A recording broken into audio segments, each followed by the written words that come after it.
Travelers on the Omnibus occasionally touches on mature subject matter with mature language. As such, the audience discretion is advised.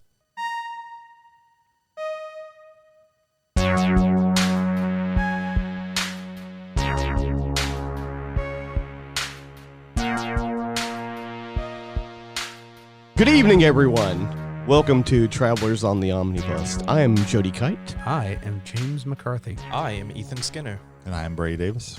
And we have a studio audience today. Yes. They may or may not be... they're already flipping us the bird. They hate us. They're pretending awesome. we're not even here. Awesome. So that's If great. Scorp- Scorpio us. Sky was This here, is, he would be biting them right now. It's This is, almost like our fake studio audience, but they're not fake, and they're here. Yeah, but they're real Yeah. flesh and Yeah. blood human Yes, beings. indeed. Yeah, they're just assholes. There you go. There you go. So- You're only saying that because they have no microphones right now. They could Am I- have one. am I They could wrong? have one. They could have one. Yeah. See? There you go. Definitely not There happening. you go. All right. Hey, Jay. What you been doing, man? Work, Work. like literally. Like I've got nothing for you this week, man. I'm sorry. That's okay. I've had several weeks like that, so it's no problem. Brady, what you been up to? Yeah, so this weekend I saw a couple of movies. The first one, Friday, with actually one of our studio audience right now, Mr. Jason Holder. I saw The Northman by Robert Eggers, also the guy who did The Lighthouse and The Witch. Oh, you were just wallowing in your Oh, own yeah, feces. yeah, yeah. My God, yeah. I was a pig in slop. Yeah, This I know. That's This kind was- of this that's was kind of great. cool. Yep. Yeah, it's a Viking revenge epic.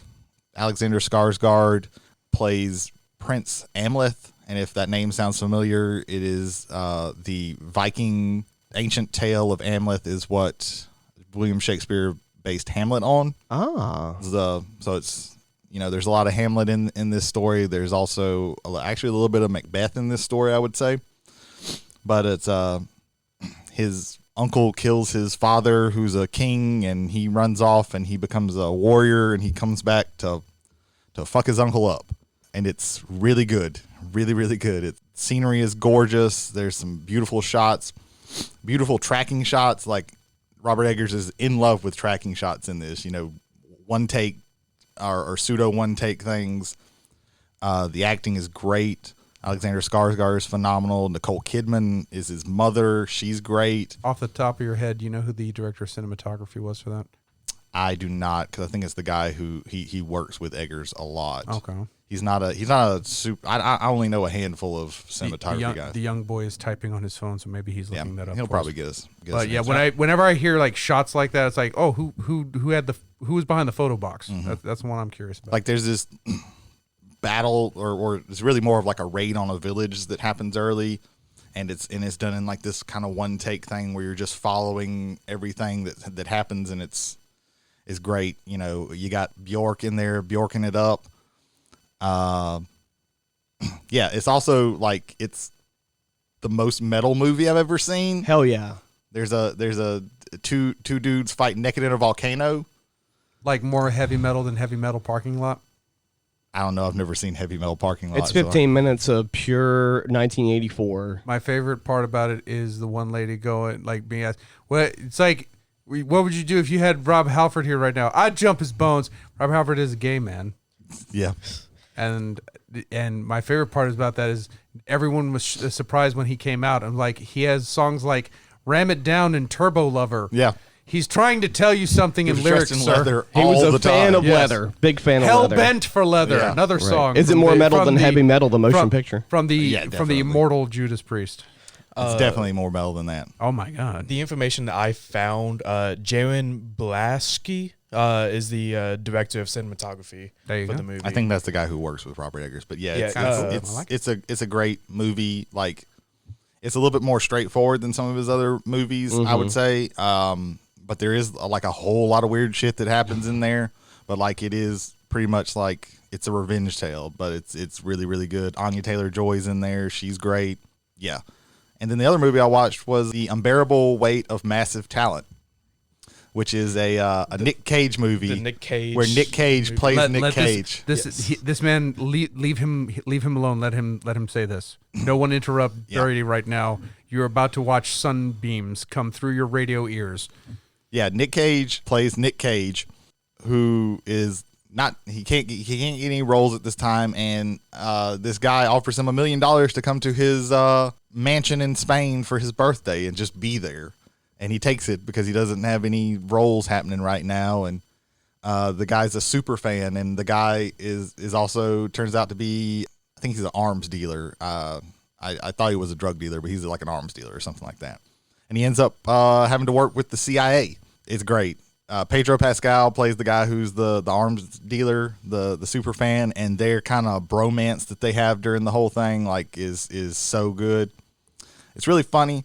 It is actually not the most Nick Cage movie that I've seen in the past few years. There are much more Nick Cage movies, but he does do some wild stuff, and it is very funny and it is enjoyable. So the least Tiffany most, Haddish is also in that movie. Tiffany Haddish is she in the there. CIA? Yeah, she's one of the operative? CIA. It's her and what's the other guy's name? Josh Bernthal. It's one of those like lesser known Mad TV guys. Oh wow. Okay. Nice. Or Ike Barinthal, something like that. I can't Right. remember his name, and I'm not going to look it up, and nobody else look it up because it's not worth it. Because he's a very minor role in this, but it's a really good movie. It's worth it. If you can only watch one, I would say watch The Northman. The Northman is much more awesome, but The Unbearable Weight of Massive Talent. If you're a big Nick Cage fan, you've probably already seen it, so there's no point in me even recommending that. would you say this is the best, less Nick Cage movie that Nick Cage has been in? I'm sorry. Say that again. The best, less Nick Cage movie than Nick Cage has been in. No, he's been in movies where he's been better and not been like so Nick Cagey. Yeah, Pig was pretty good. Pig was phenomenal, and he is way not Nick Cage in that. Very one. subtle. I very much liked him in Candlestick Man. I haven't seen that. Candlestick Man. Oh, that's one of those that I've never heard of that one. That must have been one of the ones that he did because he was in massive debt. was that the sequel to The Wicker Man? Was Candlestick Man? Oh my lord! It might have been. I don't know. I might be confusing the titles. It's been a very long time since You talking I've about the seen them. Weatherman? No. Okay. It's basically Nick Cage. He's essentially a scammer, and he gets with Matchstick Men. Matchstick Man. Yes, Okay. thank There you. you go. Yeah. He teams up with his supposed long lost daughter, and they become like a con duo, and I very much enjoyed it. I've heard good things about it. I've never got a chance to watch Well, it. Ethan, since you're talking, what have you been up to? Two things have come But up. Brady was talking. Well, No, I think Brady was done. No, I took over Jay's time, so that's Oh, fine. okay. Two things came up. My brother has gifted me a new card game called Mantis. It's from the same guy that made Exploding Kittens, Unstable Unicorns. Unstable Unicorns, Bears versus Babies. It's basically you're collecting different kinds of mantis shrimp.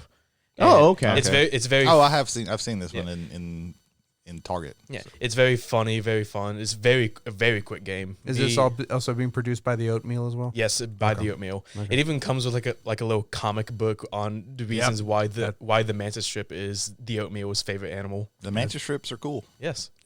Did you know they can see up to 16 different color variations? I did not know that. Because that is in the comic book. Yeah. But I got that, and I also purchased some very, very worth it concert tickets coming up. Shinedown is coming to the Gulf Coast Coliseum in September, and I was able to snag some really good tickets for me and Bianca to go. Very nice. So I'm very much looking forward to that. Have you bought her Azul Queen's Garden yet? Because Yeah, you she know it wants goes good with those tickets. Yeah, that's very true. Azul Queen's Garden. It goes Gotta for get on that the amount Azul. of paid they should have a copy should have came with the tickets. That you have to get the I mean, yeah, backstage passes. I did get the where backstage. Shinedown hands you a copy I of did get it. Azul Queen's Garden. Everything that the Coliseum offered, I got it. So you're getting Azul Queen's Garden, right? Yeah, Bob Shinedown himself hands you the Bob Shinedown himself. That's the lead singer of Shinedown, right? I'm not super familiar with the band. I'm sorry. Oh yeah, Bob Shinedown. But yes, Those classic songs by Bob Shinedown. Yeah. with co-band host Billy Shinedown as well. Yes. Oh yeah, you can't forget Billy Shinedown. Yeah, it's like a brother duo. Yeah. It's It's like the band. Partridge Family, except it's the Shinedown family. Yeah, the yeah, Shinedown brothers. Gotta get on that That's how Shinedown bands work. brothers. Like they just take their They're last just name, brothers. right? That's what they are. Traveling along, here's a song that we're singing. When the crow meets the butterfly. See now, I would listen to that all the time. If David Cassidy was singing Shinedown songs. If anybody was doing that, that would be great. Besides Shinedown sings Shinedown songs. So that's Anyway, good. Ethan, what else have you been up to, buddy? Mantis and Shinedown. That's it. Mantis Okay. and literally Shinedown. mentioned 2 things Okay. out of his 2 things. Yeah, Yeah. I'm just making sure he didn't have He anything checked else to those. say. He checked that list off. Right. Well, I recently. Hey, Jody, what have you been Oh, doing? thanks, Brady. Recently, Brady let me borrow his copy of Baby Driver, and it was phenomenal. Yeah. I do like a good heist movie, and you have the main character. His name is Baby. Yeah. That's his. Yeah. That's his real name, quote Yeah. unquote, in the movie, and he plays a driver. Oh no! No. Big reveal there, but he's really good at That's it. where- Yeah, that's I where the wonder how whole they're name came related. from. And apparently, he had was it Edgar Wright, right? Yeah. Edgar Wright's the director. He had this movie in his head for like 10 years before they made it. So that was it was really good. I don't want to go into a whole lot of details on the film because I'm not really here for the breakdown of that. But it was good. I waited a long time to watch it, and I got to see it. So it was really, really good. Hey, Jody, why did it take you a long time to watch it? No, we have a whole segment No. before the main topic, Yeah. and you're just trying to get stop it. I will say it's a Stop good. it! It's a good movie. Just be aware that there are some people in it that are Yeah. pieces of shit. It's very true. And you'll Kevin just Spacey. Kevin Spacey. Yeah, Kevin unfortunately, that's the reason why I've been avoiding it for Red so alert many years. warning. If Kevin Spacey makes you oogie, do not watch Baby Driver. Yeah. Just watch to find a clip of that first chase scene, because that's one of the best parts of the movie. But it's a good movie besides that. But if you have to deal with, if you don't like that, then keep that in mind. Now, funny enough, one of the reasons why I wanted to borrow the DVD is because Baby Driver, much like many other titles, God damn it. We have passenger feedback. We even mentioned it in the pre-game, and that we were going to mention the fact that we got called out for not mentioning 2 villains last week. okay. Okay. But we gotta, so yes, ladies and gentlemen, welcome to passenger feedback. Okay. So our friends from Whiskey and Wrestling who have departed from this area, knowing full well that they may have to beat the shit out of us again, because yes, they message us as, hey, supervillains, where was Darth Vader and Palpatine?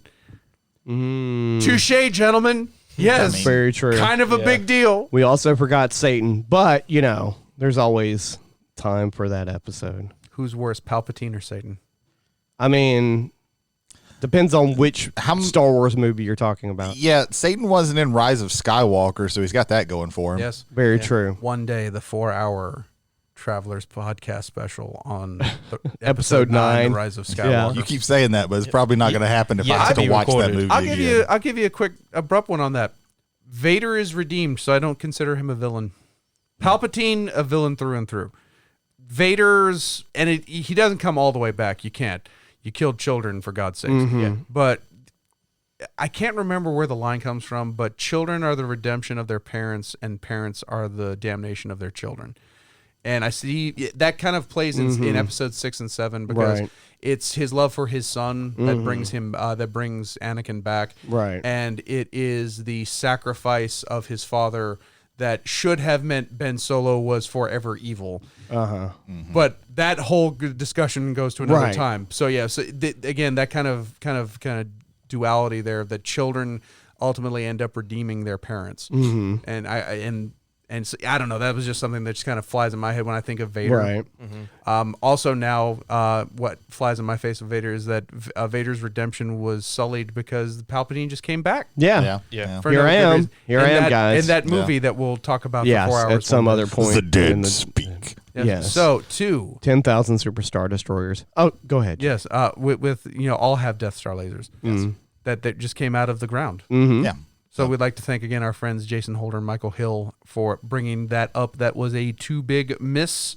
Did we miss anything else in that? Will we be missing anything tonight in our main topic? Please let us know at Travelers on the Omnibus, all one word, at gmail.com. Again, that is Travelers on the Omnibus at gmail.com. So, one of the reasons why I wanted to borrow Baby Driver from Brady was because you can't stream Baby Driver. Now you can rent it. Yes, you can pay directly. You can pay $3.99 on multiple platforms to rent Baby Driver. But if you say have HBO Max or Netflix or one of the other 20 streaming services, I'm afraid it's not on any of those, along with Cocoon and quite a few other titles actually. In fact, Cocoon's not available, I don't think, to stream anywhere, as well as Dogma. You can't stream Dogma anywhere. I think licensing reasons or whatnot. So that leads us into our main topic on the joys and heartbreak of streaming in general. And, the eventuality of physical media dying off is also in there somewhere, I imagine. Yeah.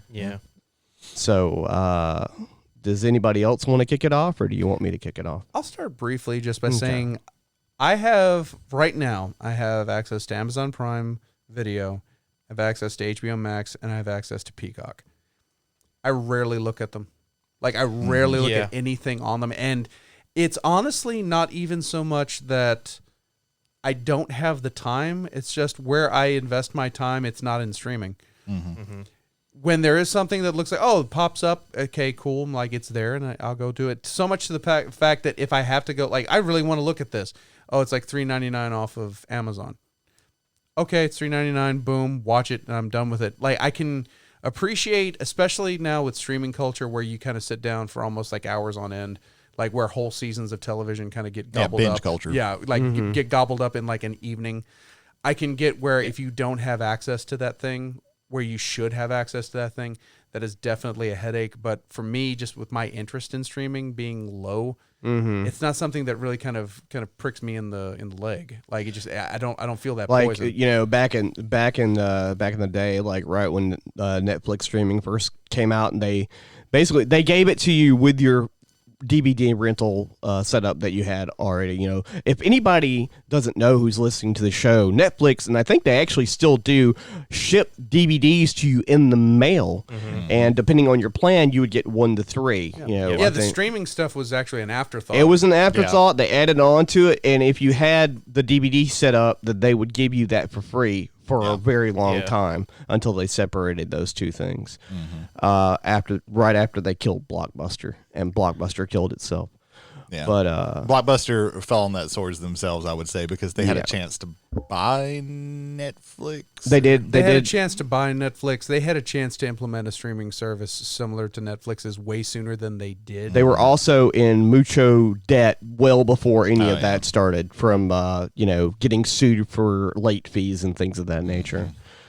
So, Ethan, what do you think about streaming in general? So I have a thing I want to tack onto Jay's points.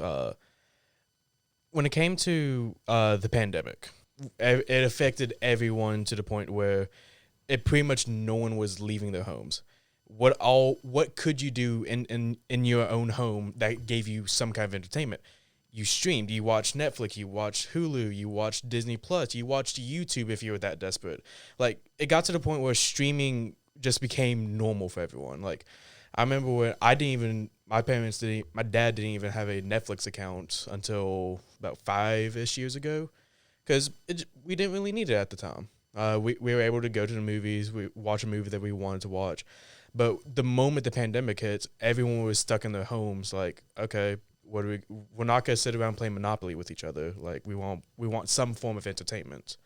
And with that mindset of just, we have the spare time of actually watching something, we just don't want to at that point. I'll say this for the pandemic, not saying that the show wouldn't have gotten traction, but it definitely wouldn't got the amount of traction that it got due to the pandemic, and that's Tiger King. Yeah. Oh, granted, 100%. Yes. Yeah. Also, that show felt like it was 100% made for people to make memes out of it. 100%. But you can also it was also for 100% for people with a lot of free time, and that was 100% of the population at that time. So Very true. I think in kind of a similar vein, also Disney and ESPN moved up their documentary on the Bulls. I can't remember the name of it. The Last Dance. Last Dance. That, and I watched it primarily on ESPN. Like every Sunday they would do 2 episodes of it, and I was just glued to that. So yeah, I think there was just a matter of having a very captive audience and what amount of product do you have to distribute to them. So yeah, I think the pandemic I think had a lot to do with current media consumption. Yep. Yeah. Brady, what's your thoughts on a generalization of streaming? Generally speaking, like I'm a fan of streaming, even though like until recently, like there were some times where like I would go really quite a long time between getting on certain streaming platforms. You know, Amazon Prime, I wouldn't very often, but that's because it's a fucking nightmare to find anything on there. Hulu was also one, but lately I've been getting more to where I'll watch, you know, I'll go back and forth between each of the streaming services that I have access to and, you know, try and find something that I want to watch. I like it, but there is this part of me that's kind of an old man about things. Like I'm all about the progress of technology and I don't want to be like the old man yelling at the cloud, but there is a thing about that I have a problem with of this. We're losing access. We're basically not buying things anymore and having full ownership of anything. Like if I buy a Blu-ray, I own that Blu-ray and I can do whatever the hell I want to with that Blu-ray. I can watch it. I can give it to a friend. I can do whatever. But if something's on a streaming service, I'm basically just paying for access to that. And that access can be pulled at any time. And even if I say buy something off of Amazon Prime Video and download it onto my PlayStation, they can still at any time choose to not have that anymore. You know, they can delete that. They're not, you know, so there's that bothers me. And that's why in the past like year or two, I've bought a lot of Blu-rays and movies Physical and stuff. medium. You know, physical. I still like the idea of physical media because you actually get to own that thing instead of rent it or, you know, pay for access to it. I think that's one of the things as a society we've kind of, you know, it's a problem that we're going to really face soon.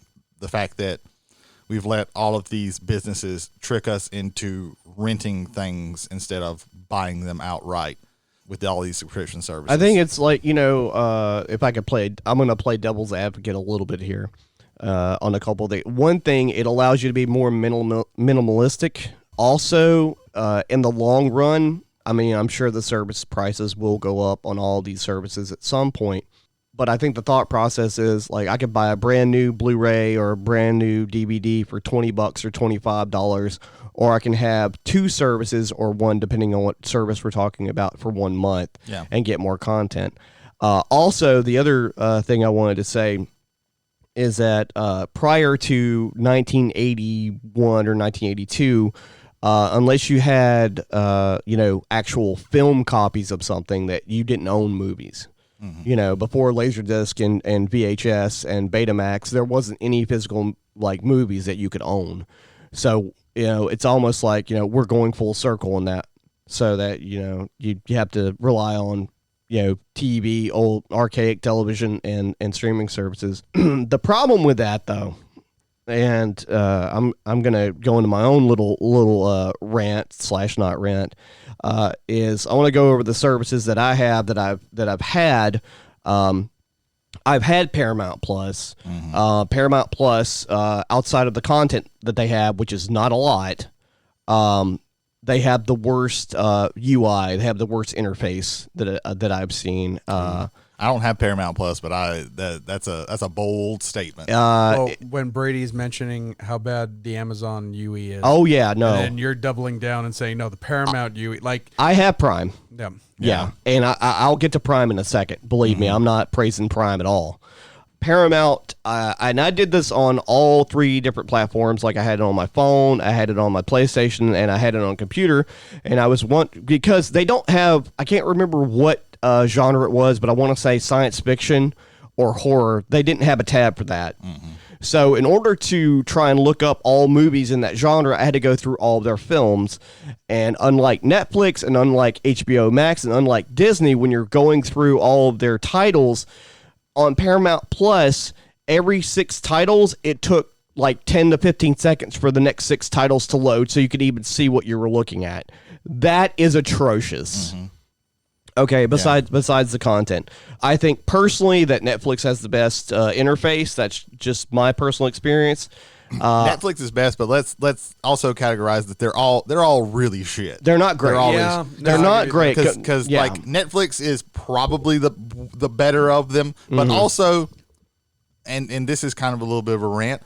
Why the fuck when I'm going through the shows and everything and watching and trying to read like what this movie's about, why is something playing Like a why, trailer's why do you have to automatically play playing? a trailer Yeah, or a that's the scene from the worst. movie Yeah. or God forbid I click on it and am just and maybe wanting to click on it to add to my list And it starts then it just playing- plays. it just starts playing It the starts movie. playing. I That kinda is think of that- maddening. I kind of think of it in the old way when you would go to the video store and you have like a video playing, like, or it would have like clips from that really hot title that just came out, and maybe it's something to draw your eye to. It's like, oh, I like the moving pictures that I see on the screen.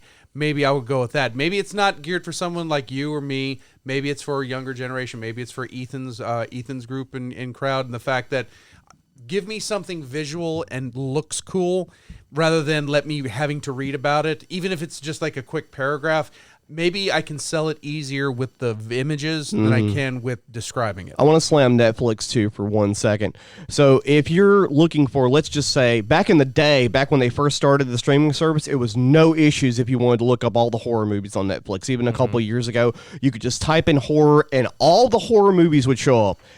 Supernatural, vampire, zombie, didn't fucking matter. If you do that now, you have to type in zombie, vampire, horror. If you type in horror, you only get like 20 titles and they have like 200 or whatever. So you have to go through each like subgenre to find that, or specifically type in a name of something. And Prime is probably the worst as far as trying to find a movie, because it'll have all these broken down categories of most popular this, most popular that, and you have to scroll through all that, and it'll go free with Prime. But fuck if I know if you're trying to find a specific movie unless you type it in directly. I think when it comes, No, actually, I've been talking enough to Ethan. Go for it. I think when it comes to like movie categorization, I think Hulu probably does it the best because Hulu is decent. yeah, despite every single membership has ads, despite that, I can go to Hulu. I can type in I want to look at action adventure.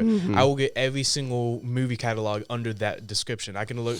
If Hulu has it, I know I could just type in the genre and I will find it. Now that you're talking about it, I think Hulu might be the best of all of them when it comes to like user interface. They do a good job of like easily separating things out. Like in Prime, I'm gonna like have to dig through all of these other categories of things that are Free to that I have watch on pay. Prime. They're Yeah. not free to watch. Yeah. even, because Prime also you can rent movies or Right. buy movies or whatever. Or rent services through But Prime. Hulu, I think, does the best. Hulu is kind of frustrating if you like anime, because the way they do their anime is that they put the sub and the dub in the same list, and they will just put an episode of, okay, this is episode 126, and this is the sub. Here's 126, and it's the dub. So it is maddening flipping through those things. Now, question then, like, so if you want to binge, is it like, does it I do know for a 126 sub, 126 I know dub, for and a then fact if you 127? start on the dub, because my son watches, when he comes over, he watches Dragon Ball Super, and he's watching the dub, and it just plays through the Okay, dub. because that would be fucking infuriating. That would be terrible, but just going through, because I used to watch Bleach a lot, and then I got tired of it because there's a lot of bullshit in it, and I was like, well, let me just Quick look. review of Bleach, just out of nowhere. It can be cool, but there's a lot of bullshit, and people who watch anime know that shit. Like I was like, okay, well, let me just watch like some of the episodes of cool moments that I know happened that I didn't get to watch, and just going through there. First of all, part of that problem was Bleach, and the other part of the problem was, the fact that I had to. It was double the episodes. It doubles the episodes. I remember when Hulu first launched, it would play back. It would play like episode 56 of the dub. Next episode 56 of the sub. Oh, and God. And you would have to manually exit out of the episode and skip down to the dub and then play it like that. Yeah, That's how I know it. first happened. I know it doesn't do. Yeah. I know it doesn't do But that now. The fact that it doesn't do that now shows like it knows its problems, Some and improvements. it worked out. Its I don't want to kinks harp on a little UI bit. too much. Go ahead, Jay. One other thing I would say about Hulu is most of these started out either as view your movie and then started adding on TV shows. Hulu actually started out as a conglomerate of TV networks putting their episodes on. I remember that. So there's something to be said about how you search for a TV show than you would for a movie, and because like especially when you start getting to the cable stuff. Cable channels have always been kind of like, if you want horror, you go to this channel. If you want drama, this like TNT, we know drama. TBS was about comedy. Like they rebranded to where this is what you get out of each of these genres. So I think there may be something to Hulu having maybe a better UI because they have a better categorization of the things they're putting up. I want to just for a second harp on Disney Plus, and HBO Max, because at one point I've had both of those. So I'm gonna go on Disney Plus first because it shares one of the same problems that HBO Max has. So Disney Plus, if you don't have it, let me tell you what you're gonna get. You're gonna get a homepage that has their 4 or 5 main IPs on it. You've got Disney movies, animated and live action. You have Pixar. You have National Geographic. You have Star Wars, and you have Marvel. Now, recently, I don't know why the fuck they put this on there because it's a PG-13 movie and they actually say the word fuck in it, but Free Guy is on Disney Plus, which is a Fox movie, which I'm surprised they didn't put that on Hulu instead. But I think they just wanted more content on it. They wanted more eyes on Disney And Plus. also... that was that movie hit good. And I think also they got away with doing that because they put the Beatles documentary on there and they drop F-bombs like crazy on there. And it's okay, though, for artistic integrity. But anyway, my point is, after Free Guy gets pulled off of their feature page, you're going to have to type in Free Guy to be able to find it because it's not going to be under any fucking tab. HBO Max almost has the same issue. Like, outside of their main promoted things that they have on their fucking homepage, like Game of Thrones and the Westworld and whatever the new hot... And the Cartoon Network stuff. Yeah, and the Cartoon Adult Network stuff. Swim things. Outside of that, like any sort of movies or TV shows that they have on there, pain in the ass to try and find anything. HBO really bugs me because if you go in to watch a single episode of something, you usually like to back out to get to the main screen. You usually have to back out like 5 or 6 times. Like, it is maddening how many, and it will go to the same page like 3 times. It is maddening the way that is set up. And yeah, Disney Plus has a problem where it's really hard sometimes to find, okay, I started watching something and I stopped and I want to pick it back up. Let me go back to my recently played, because all of these have like okay, you've been watching this. This is where you left off. I got a bone to pick with Netflix as well about that too. It's really hard sometimes to find that, or even to find your watch list. Say you put something in the watch list there, it's really, really hard. Basically, what we're saying is they're all shit.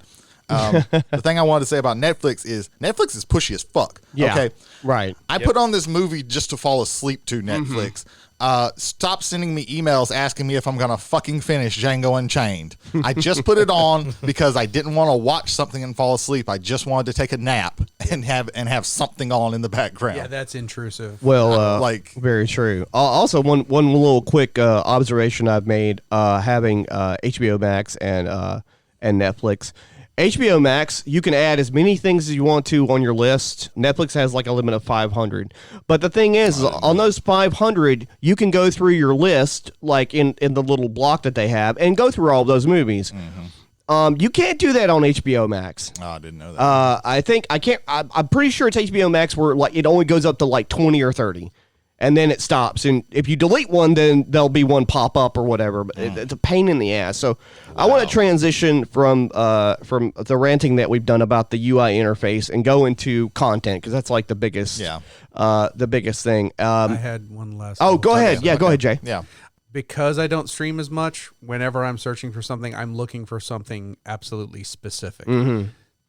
The problems y'all have listed here, I've never had, but I can reasonably understand why you would, because you just want to sit down and watch something. Like, it's the old TV thing of like, I'm just going to sit down and I'm going to flip through channels until something catches my eye.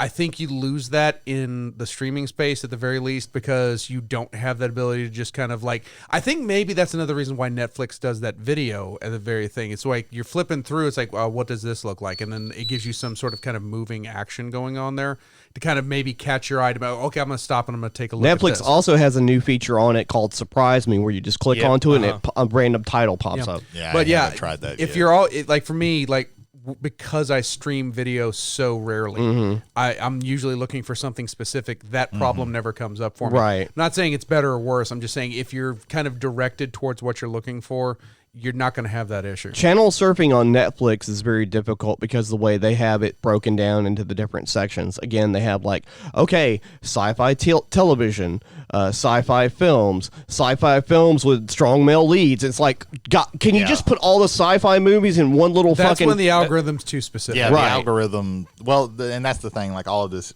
shit is algorithm driven. And that algorithm spits out some weird shit. I was over at my buddy Jason Sims' house. This was years ago, but so it was like maybe like 2016, 2017 Netflix. We were looking at it. It's like, you liked Madagascar.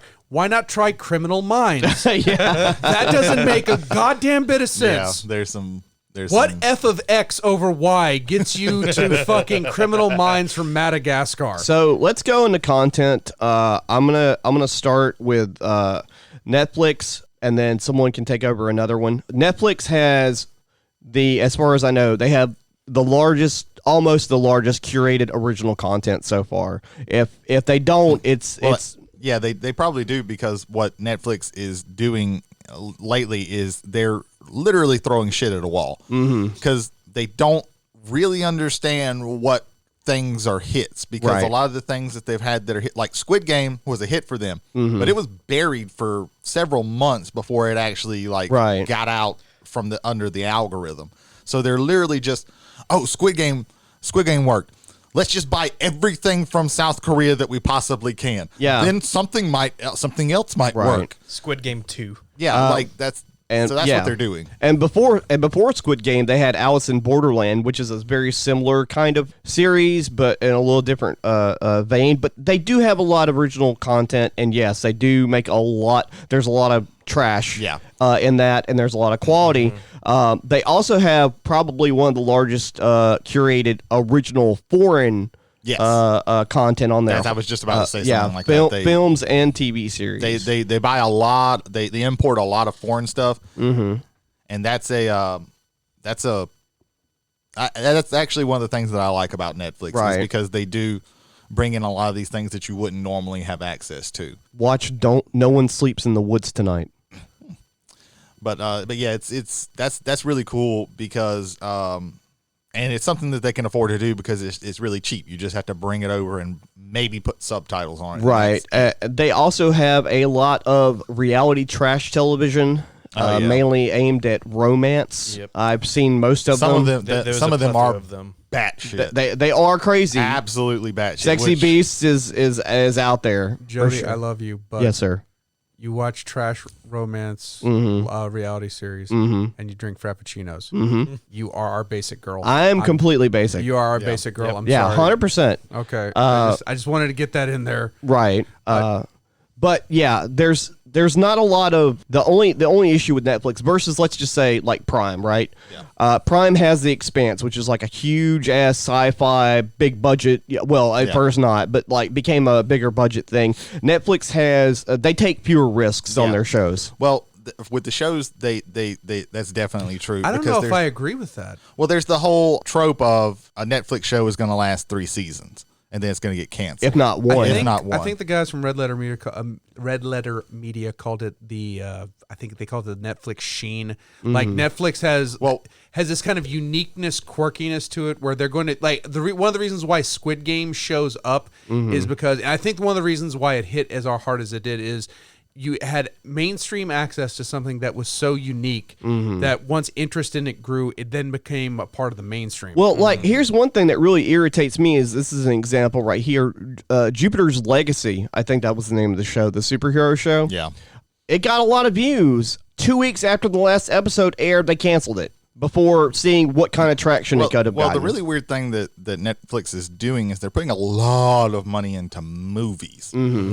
So like the elephant in the room is like, recently, if you've followed anything in the news, that they talked, that Netflix came out and was like, hey, we lost this is the first time we've ever lost subscribers in a quarter, and we lost 200,000, and we're expecting 2 million more to go. What they do with that is they say, okay, well, now we're just going to cut back some of the stuff that we're doing, like TV show. We're going to cancel a whole bunch of TV shows, and a whole bunch of TV shows that are in production, we're going to take those out. To me, it feels like they're doing the wrong thing, because what they're doing, because one of the problems I think is that they're putting a lot of money in movies, but movies aren't something that people like to do with streaming things. Is they have their comfort shows. They have The Office, they have Seinfeld, they have things like this, and they just go and they just play an episode, and they just keep playing them while they do things.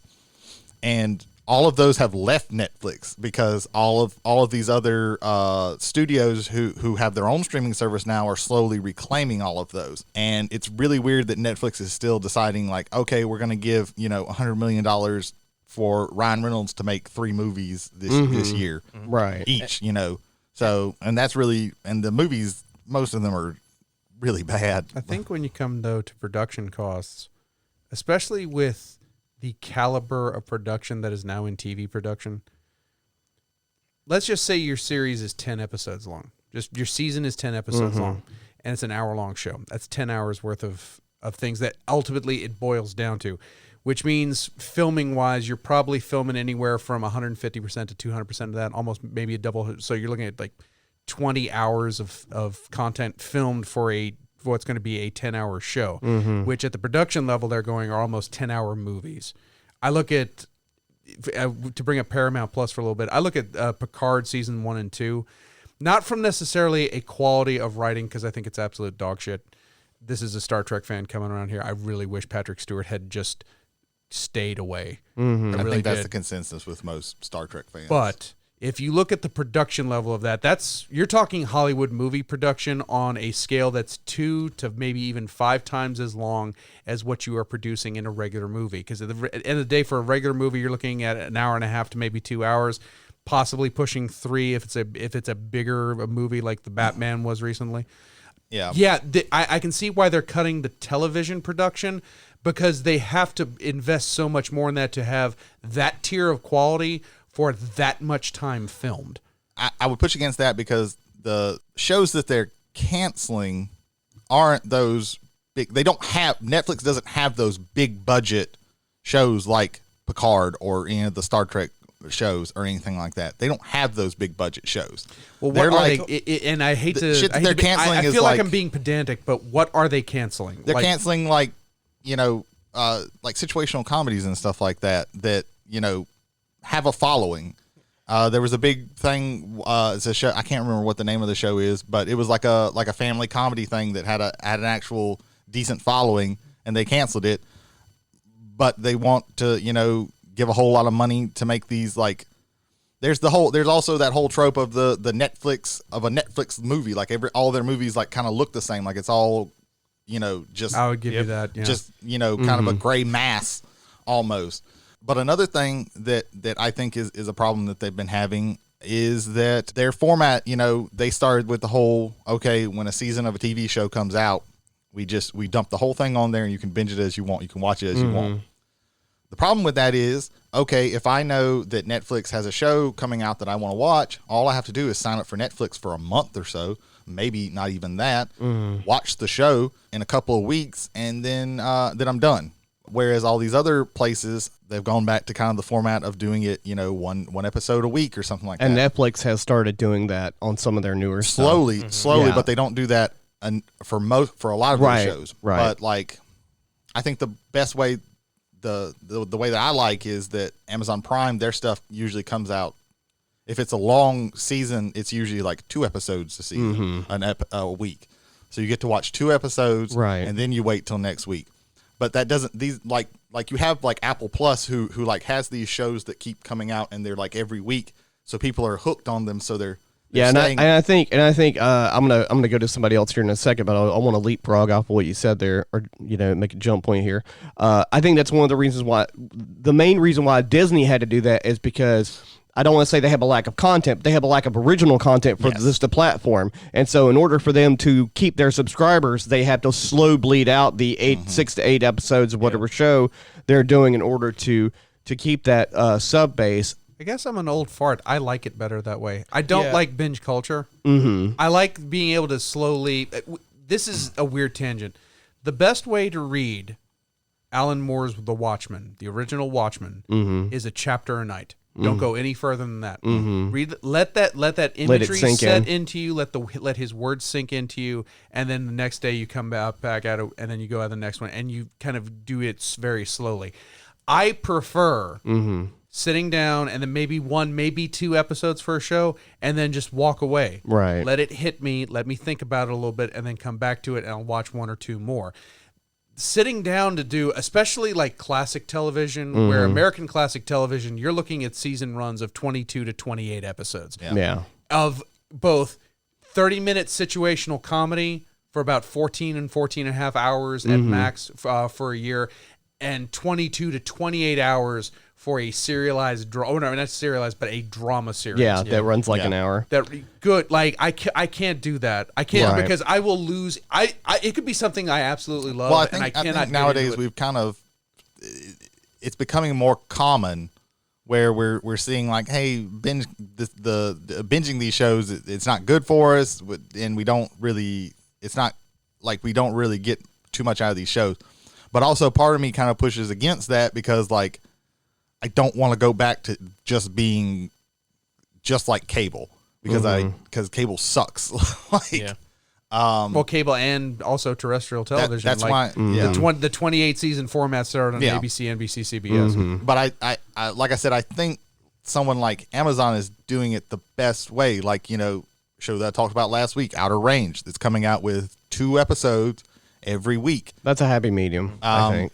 So it gives me, I can watch a couple episodes in a season. I can, in a week, and I can get, I can move the story forward a little bit more. It allows you to like build tension as the show progresses. Like you're not, and gives you something to talk about with people at work, like and things like that. You're able to sit down, watch 1 or 2 episodes of a TV show, take a little bit of a break, and come back to it either the next week or even the next day. Yeah. You let it just sit. You let it sit on you. Let it saturate. And if you still want the option of binging it once it's all out at the end, you can just sit down and watch it all at the end. So all these platforms have their different gimmicks or what they try and do to draw in new audience and new subscribers. Netflix has quantity quotes, quote unquote quality and quantity, depending on how you judge that kind of thing.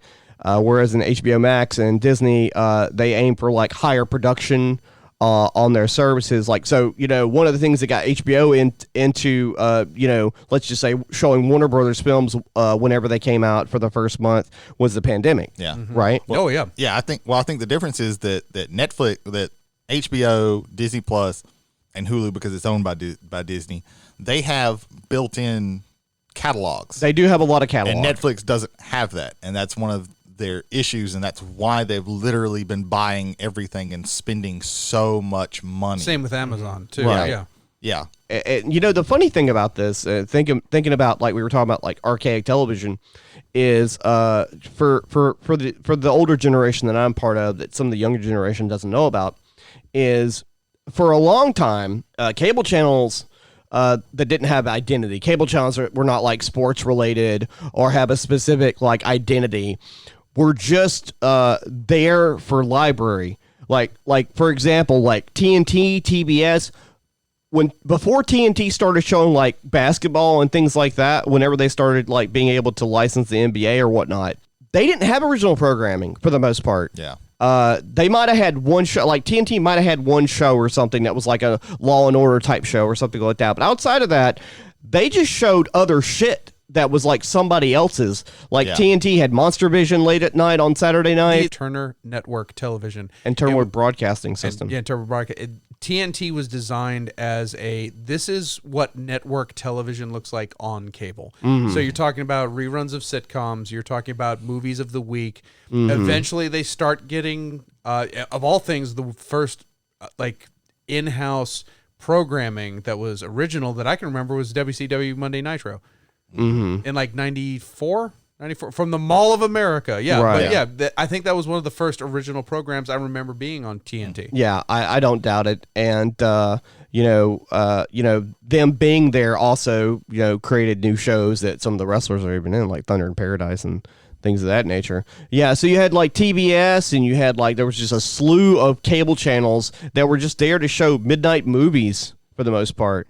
Well, Just everyone had their niche, like Right. Nickelodeon. Well, yeah, was like I was TV gonna and say, Family. Right, even right. Nickelodeon. MTV was about music. well, Nick at Night, like showed old TV shows and old movies that were like Dick Van Dyke Show and things like Well, that. that's why I said kids and family. 'Cause Right. It's easier to show a 1960s sitcom Right. to children as they're going Even- to bed than it is. And early Nickelodeon, like the daytime programming, most of that was outsourced. You can't do that on television. It was a Canadian production. They would show reruns of Lassie and Dennis the Menace shows from the 60s, Yep. Leave It to Beaver even. And then they would show like 8 Hours of Pinwheel. also, and BBC stuff like Right. Thames, like Count Duckula. Yeah, right. They would show like Danger Mouse, Count Duckula, and all that until they originally started coming up with their own programming. So, it reflects what's happening with Netflix, especially. Nicktoons was the watershed for that. Right, definitely. Nicktoons created, they created like 3 or 4 shows. But yeah, so watershed moment for cable television is when they started realizing, like, even though it's expensive at first, it's cheaper to make your own IP, because if you have your own intellectual property, you don't have to pay somebody else to show the reruns for it forever. Yeah. So And you can sell toys. and you could sell toys. So Netflix is realizing that at some point realized that was Well, I think they realized at the very early beginning was the fact that if they didn't do it, everybody that they were licensing from was going to realize, hey, wait a minute. right. We can just build our own pipeline. That's why and send this to That's people. why Stars left. So one of the reasons why a lot of people that are like OG Netflix streamers bitch about content is because at first they had Stars. They had Yeah. everything that Stars had. There was over 1,000 anime titles on Netflix at one point, like 8 years ago when they first started doing the service. So But I would push back with Netflix. One of the things, like, they're not, most of the stuff that you see are Netflix originals is stuff that they have licensed outsourced from somebody. There's a It's lot of either, outsourcing. Right. They're, if you're hearing it in English, it's probably a Canadian show or Right. something. Like, they don't do very much original program. Right. But they And own really, it. most of the original program that they've done is over with, like House Right. of Cards, Orange is the New Black, Yeah. things like that. Those are all done with. Well, Orphan HBO. Black? Was Orphan Black part of the Netflix? no, that was BBC. That was the think. BBC? Okay. I don't remember. Maybe. Yeah. HBO. Black Mirror? Yeah. Black Black Mirror. Mirror is original. Black Mirror, they started out licensing it because it was a British show, and now I think it's They bought the complete- rights. They've completely Yeah. it's done that. But Black Mirror, Right. when is that coming back? Yeah. But HBO, for me, HBO has a lack of programming on it, because I mean, like, if you've already seen Game of Thrones, Yeah. there's only so many of those shows on there that haven't been completed yet. Like, you have Westworld. I don't even know if they're going to do any more. They're going to do any more Lovecraft Country? No, Lovecraft Country got canceled. Oh, and that was yeah. I will say this when it comes to HBO Max, the speed of which they acquire new titles, like recently, the Batman. It was released in theaters about 3 months ago, 2 months ago. Yeah. It is already on HBO Max. Well, I mean, typically what they do is, I mean, are they still doing like the first month it's out, it's on? No. No. Okay, they stopped doing that. Yeah, they don't do the day and date releasing. That was a 2021 thing, and I think a lot of that had to do with the fact that Pandemic. they weren't Yeah. sure how many theaters and to what extent people could be in theaters. Combined with hey, we have a streaming service. This is a good way to get people into the streaming Yeah, service. I would argue they were sacrificing their theater to try and build up HBO Max.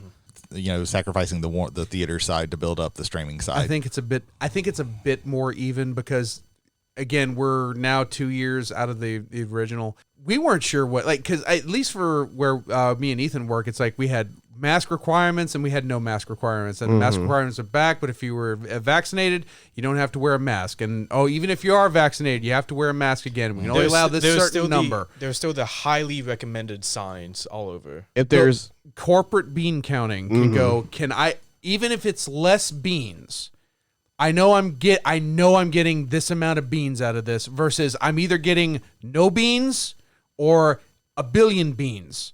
But can I risk getting 0 beans? So I think that had a lot to do with Right. it. And I do think that had a lot to do with it. And I think personally, like, signs of, I mean, physical media's been dying off for a while slowly, but I think things like, let's just say the Batman movie comes out 2 to 3 months after it's out in theaters on streaming versus maybe even longer or the same time on DVD.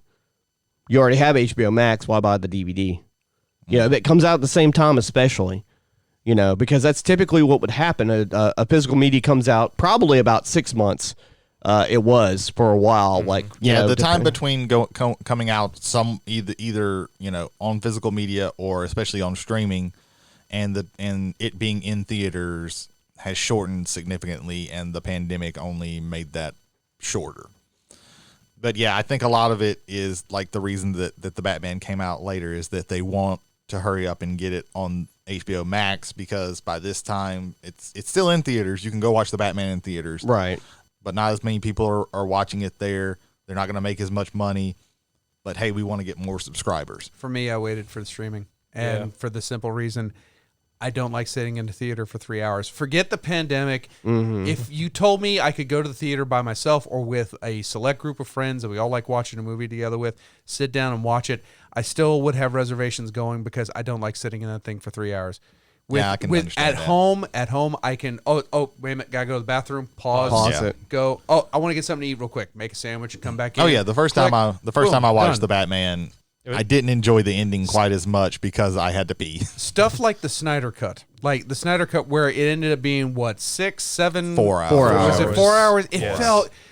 You can tell my opinion of it. I would not have watched that in a theater. I would not have watched it in a theater. That was super indulgent. I'm glad I had the opportunity to watch it at home, so now I can look someone in the eyes who likes the Snyder Cut and say, "This is garbage." I can't spend 4 hours of my life watching. Here's something that's going to make someone we know very mad. I preferred the Joss Whedon cut of Justice League because it was shorter, and that's it. They're both on the same level of quality. Ooh, man. Yeah, we're going to get at least strongly worded letters. Angry email. And that quality is bad. Yeah, I'm never going to watch it probably. Same. I would say legitimately watch it. Again, I would feel weird about not watching it. And it's like fuck, like I don't like. Well, all Zack my Snyder criticisms of it, I can do without having seen it. Like it's indulgent. Any of the problems that I've heard talked about it are the same problems that I have with most of Zack Snyder's movies.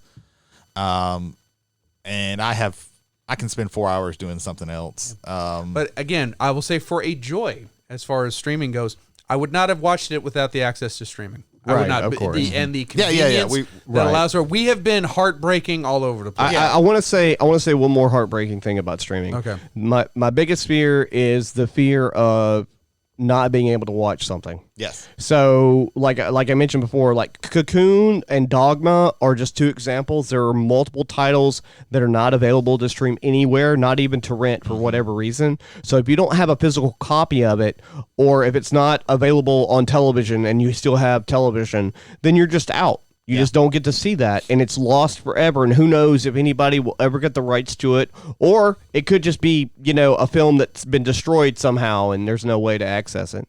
Yeah, a film that comes to mind is Dog Soldiers, that werewolf movie. Mm-hmm. You're never going to see like a Blu-ray version of that because the original print got fucked up, Mm-hmm. and I don't know if it's even streaming anywhere. That is one of the problems that I do have with streaming is that they have a lot of control over what you watch.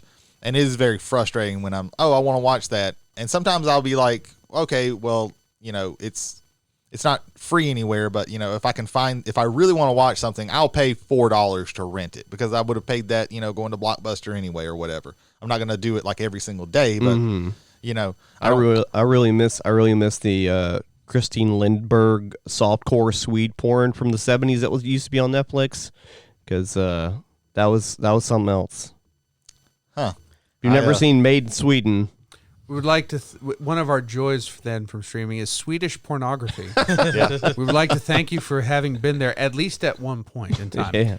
I'm going to completely throw this onto another track. Hell yeah. I want to talk about audio streaming. Okay. Because we have yeah. an episode in the pipe. We're not going to spoil it yet. We'll wait till the very end. But I will say was extremely frustrated trying to bring up one of the albums that I'm listening to, simply because Spotify is a minefield for anyone who's not familiar with how to work it, how to make sure you can listen to an entire album. Yeah, that's the problem with Spotify is that I don't have Spotify. I use Amazon Music. I use Pandora. The problem with Spotify is that they don't want you listening to We would like albums. to thank Spotify for being one of the main distributors for our podcast Yes. also as well. Just want to get that in This, there. this is before the they last cut- week. before This is the they cut last us week off. tonight No. thing. We're Yeah. biting the hand that feeds us. There you go. Their problem is that they don't want you to listen to albums. They want you to listen to playlists. So all of their algorithm is pushing you towards sharing your making playlists, sharing your playlists, listening to other people's playlists. That's all that they want you to do because that's their thing. Their thing, anybody you can go anywhere. That's a very and find, social media thing. Well, Yeah. I respect it and I understand it. It just made it frustrating to try to listen to I this can one album. imagine Because it was pulling songs from like 3 different albums, and I didn't realize that because I was taking notes along the way. And I realized, wait a minute, this doesn't show up in the liner track at all, and this one's out of order and all this. Oh God! Let me throw out Pandora. So Pandora, I do not have a premium account with Pandora. I have, Pandora has stations, based off of like a genre of music or a band or even a song. But Pandora has this great option. You can search for a band, and then through the band, you could find all their albums, and you can click onto an album. And if the album is no longer than, like, let's just say 15 songs or something like that, you can listen to one 15-second ad and listen to the whole fucking album without any interruption. And then whenever That is very good. and whenever it goes, it will go back to your original radio station after that. So that's the one good thing about Pandora. I don't know about anybody else because I don't haven't use used anybody else. Pandora But I'm just letting you know that, and it'll be like, hey, free trial. Don't do it. Don't do the free trial because then you won't be able to do that anymore. It'll be like we want to do weird shit. So Yeah. I will say when it comes to both Jay and Brady's frustrations with Spotify, that never really comes up for me. Like I'm able to search up I'm able to search up the band, I'm able to search up the specific songs or album names, and the first thing I get is that name. If I want to look up Rage Against the Machine, I'll get the artist, then I'll get the albums and all I that. didn't have an issue finding. There was no issue in finding. The issue that I had was instead of, oh, this is the album you want to listen to. Yes, click. Okay, and I think I'm listening to the album. And then I'm not. I'm listening to it out of order. I'm listening to other songs from the same artist that sound similar, but if you're listening to it with another album in mind, this is going all over the place, and it's kind of breaking the mood of what I can think about this album if I'm going to make a critique on this album. I didn't have, again, no problems finding, a lot of problems with where it took me after I found it. Yeah, I can understand how that would be frustrating. Right. But like I said, I have Amazon Music, and I like it for the most part. Especially, it's really good, if I want to go listen to an album. I can find the album very easily and play the album if I want to, sometimes it's a little bit frustrating if, say, I want to listen to a bunch of music by the artist. You can go to the artist page and hit random, and it'll always start with the exact same song. So, if you're listening to this artist, if you hit random, it will always start with a specific song. It will always start with Wonderwall. Yeah. Yeah, no matter who you choose. Yes. oh no, Miley Cyrus performing Wonderwall. Oh no. 2 days gonna be. No, okay, I'm sorry. I apologize for that. She probably wouldn't do that very good, but She might. Side note: Miley Cyrus is actually very good at covering rock songs And metal. and metal. I'm not surprised. Nothing else matters. Nothing else matters that she Look did it for up. the I need to listen to that. Black Album redo thing. That was very good, but it can be very frustrating when you're wanting to listen to that because it's only going to play you a certain amount of their music. Like it's not just going to take all of their music and put it in random. Right. Finding new music kind of sucks. Like creating, like it's not like Pandora used to be that's where I used to find a lot of my music was, I would say, I like this band, create a channel for this band. And then I would just listen to that, and it'd have a lot of their music in it, but then it would also, throw in other things. The similar artists. They're similar like them. There's a problem with Pandora in that facet. Well, that's probably why, it's probably the same reason as to why I stopped using Pandora, but it's not as good as that used to be. Sometimes I can find new stuff, but it's not super. If you're common. not the problem with Pandora, it's a pro and a con, right? So let's just say that I like the comedian Tim Minchin, right? And I have a Tim Minchin radio station. If I'm very selective on my up and down votes, like a couple of times, and leave it alone, it will almost play the same playlist every time. Yeah. Somewhat. With some variables, but it will at least play the same artists quite often. And if you like that, that's not an issue. However, if that's kind of stale for you, then you have to like constantly be thumbs up and thumbs down, which is kind of hard to do when you're in the car, Yeah, you can add stuff to like a playlist, or not really a playlist in there, but you can add stuff to, I can't remember exactly. It might be playlist My Music, I think is what they call it. Yeah. So, if you come across a really good, if you come across, stuff that you like, you can just, hit this little plus button and it goes in, and then you can go to that list and just random all that shit. And then they have a thing where they call it your station. So it's, taking stuff that you added, it's taking cues from the stuff that you added to your list. But so many are doing that in both audio, in video, in a third one that Ethan is going to be wrangling to us, is that once it kind of gets an idea of you, you start kicking out these my mixes. Like I see it on YouTube as well, which is semi streaming, especially in the one area that Ethan's going to be bringing up, which I think is kind of an important one to bring up. But after a while, like these algorithms kind of like pick and choose and like, oh, you like this, try this. It's like with Netflix, it's like, again, why Criminal Minds after Madagascar? But a lot of times it'll give you something that's very similar. And it's like, have you ever tried this? Yeah, it's not very good at that. And I guess it's just me missing what I used to get from apps like Pandora, where it was very good at, okay, I like Coheed and Cambria. Here's the Coheed and Cambria station. Here's a whole lot of stuff. And I found a whole lot of music that I like from doing that, and it's hard to do that now. And Netflix used to be the same way. Yeah. One thing I'd really like to touch up on, video game streaming. The two big names that come to mind immediately are Twitch and YouTube. Twitch and YouTube to some extent. YouTube is slowly starting to not catch up, but get traction. They're starting to like dip their toes in those waters a little bit. But when it comes to those two platforms, the sheer amount of community backup that some streamers have, like a good portion of my streamers I watch, Ludwig, Small Ant, Alpharad, all of those have very big communities, and they all kind of like support each other. And it's also a community that's directly in touch with whoever they're supporting. When it came to the pandemic, a lot of the things I did was watch Netflix, watch YouTube, and watch Twitch. I actually met a really good friend of mine who I've been semi-close with over Twitch, and it's something that a lot of people can like cling on to. It's where streaming can allow people to grow those kinds of friendships. Like a lot of people like have like slander onto like, oh, long distance relationships, not really a boyfriend girlfriend, but friendships, they don't really exist, but they do. And right.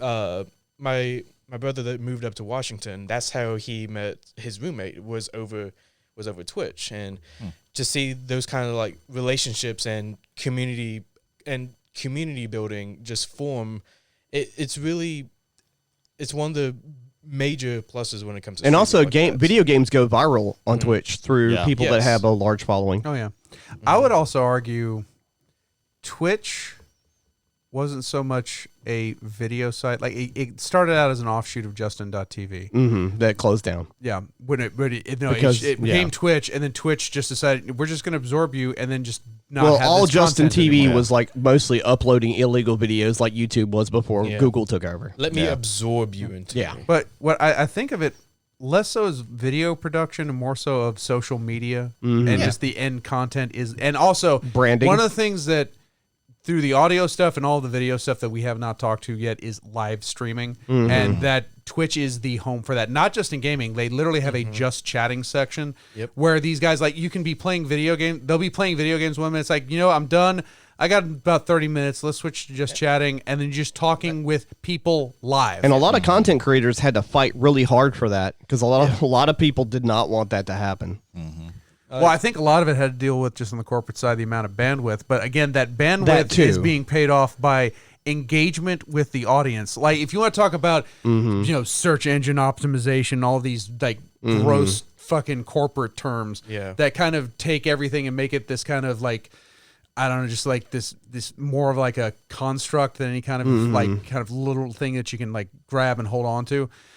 Being able to engage, that engagement that you want, you have actual live engagement with a person who is real or very close to it. Again, that wasn't just corporate though. There was a lot of people that didn't want that to happen that were in the Twitch community as well. But And not to and to tack onto the social side of it, just the sheer diversity of everything that you find on Twitch. If I want to find someone that's in a bear costume playing Minecraft, there's possibly someone doing that right now. If I want to find a guy that's just bench pressing just for the hell of it, I can find that literally right now. Just it allows the consumer to find what they want, and that's one of the major pluses when it comes to just having bringing an audience to that platform. So you like it maybe for the more esoteric like stuff that you can find on there? Tyler 1 is a bit of an asshole, but I love him because he took that League of Legends ban and just made himself, and that like some of the weird content he came up with was just amazing. Tyler 1 ran with that, and it made him successful. also during the pandemic, a lot of people that are playing in the Magic the Gathering Pro Tours and things like that, that were sort of like streaming every so often, pretty much had to start doing that all the time and started catching a big audience for doing so. Well, and also like it's the ability to sit down with a pro and like, hey, pro, poggers, I'm terrible. I'm terrible with meme names. culture on Twitch, Yeah. but no, times. it's like, I see you did this. Why? And like you actually have that person there, and if they're willing to invest that time and willing to take that, I think there's a tremendous amount of Kenji, just positive thing you can do with that. Kenji Numatanami on Twitch and YouTube, when he's like drafting online using Magic the Gathering Online or Arena, he goes through every single card he's picking. He tells you why he's picking it and why he's not picking other cards. So like you're learning as you're watching. Reed Duke, he does a lot of his stuff with Channel Fireball. Yes, he does. And he does weekly streams, whether it be a vintage draft or modern format, whatnot. And he'll give full descriptions of what he's playing or what he's building, and he'll also take the time to answer questions that he sees in his chat stream, and just the interactions. That's what I love seeing. The best gamer tag I've ever seen is Reed Duke's hair, because he has some beautiful, beautiful hair. He has brown Thorish locks. Oh. Very, very true. Almost Matt Mercer like in a lot of ways. Very Matt Mercer. Critical Role. Critical Role definitely Yes. pushed. Starts out as absolutely. YouTube as part of Geek and Sundry, but really that Twitch channel, that to me is where the real power for that is, Yes. because again, yeah. it's them interacting with each other and then tacitly interacting with their audience as well. You can't really do that in a record. You can't do that in recorded for obvious reasons. No. But if you have something live that is going out live, there's also an energy to live that you don't have in recording. I love the success story of Critical Role because a bunch of voice actors got together, started playing D&D, decided they were going to stream it. It became popular. Said voice actors are now on a fan-supported, paid-for on Kickstarter animated series on Prime that they voiced for. Yeah. That's a full circle right there. I guess just real quick, the weird, like, I'm kind of the odd man out with Twitch and stuff like that. I'm the same, Brady. I don't watch Twitch. Yeah, but you do some He's stuff in the about know. it. Well, like- I know him only because the same streamers stream on Twitch and YouTube mainly. Yeah, because live streaming in general is not something that I do. I will watch I watch a lot of YouTube, and I mostly watch video essays or reviews or different things like I do that. like those. Or segments that people do. Or I have some people that I watch that are, it's clips from their live stream. But that's as far as I go with it. Right. I guess that's kind of where I'm an old man about that. I don't see anything wrong with it. It's just not something that interests me. But I get, I understand just from the clips that I see, they're not playing video games or anything like that, but they're doing different segments and things. They, I can see the community and everything in there. So I can see the positives of that.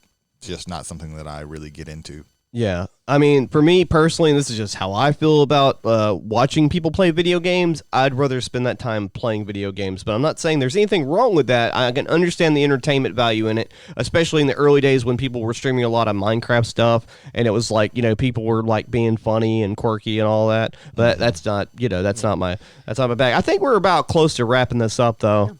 Maybe once around with one joy and one heartache, just to kind of encapsulate for each other. I can start if you would like. Go ahead. For me, live streaming, the connection between audience and presenter and performer, I think that's my favorite joy out of streaming right now. As far as negatives go, the algorithms that lead to no answers or answers that are just muddled. I didn't want to see this thing. This is not exactly in my wheelhouse. What are you doing there? Why are you showing me these 3 series that I want to actively despise, and these other 2 are similar to it, so I probably are as well. Maybe that's short-sightedness on me, but I'm more along the lines of, why did you think I wanted to watch this when I watched this completely opposite thing? Ethan? For me, it would be the connection that a viewer and a streamer can make, and a community can be formed around that bond. However, I hate it whenever streaming platforms take away original productions that came out for 6 months, and they took it off, and you can never find them again until about 9 years later. Yeah. So some things that I like about streaming, in general, is that, it helps me. I've watched a lot of stuff that I wouldn't have probably had access to, or I would have had to, buy or, physically go out and buy that I didn't necessarily want to have to own.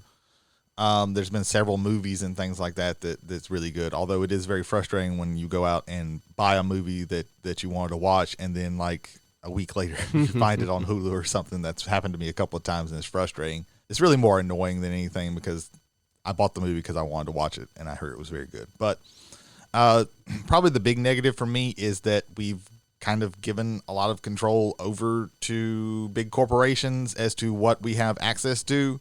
And you could say okay, they have control over what they're putting out on Blu-ray or whatever. But when I buy a Blu-ray, I have that Blu-ray until, I don't know how long it takes for Blu-rays to disintegrate, probably a pretty long time, or until it breaks or something like that. So I have more control over that.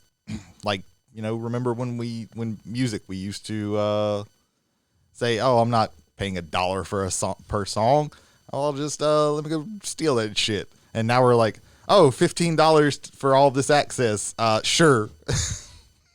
It's really weird how we've done, but that's my big negative. But I think that there are some good things that we get out of streaming as well. I had one time, before I get into mine, bought the same album 3 times on cassette tape because those fuckers kept breaking. Yeah. After a while. That will happen. Pros, Shudder. It's fucking awesome. I love Shudder. Yeah, Shudder is very good. Cons, I wish there was more horror on other platforms. Also cons, I wish there was a lot more curated older programming on other platforms as well, like Netflix used to have. I'm a big fan of 70s and 80s and 90s foreign animation, such as Gandahar, Light Years by Isaac Asimov, things like that. You can't find that unless it was uploaded to YouTube before Google took over, typically on any streaming sites, because it's just too weird, for enough people for it to watch. Content is probably the biggest negative. There's not enough original content, quality original content on the platforms as of yet, from my personal experience. But there's enough content on there to to warrant having a few different streaming services. I do not own all of them though. I don't own any of them actually, but Yeah. I only have a few of them that I pay for monthly. So that and the UI, I think they need to work on the UI. They need to work on UI. Every single one of them. Best, and it's a big problem. Yeah. So I think we're about ready to pull into the bus stop here. Yeah. Pull into the station. Yep. Going to get married. No, that's the chapel. No, yeah. You get married at the chapel. Yeah. Is that what happens? This is the bus at the end of The Graduate where Yeah. where they're just really awkward. Here's to you, Mrs. Robinson. Yep.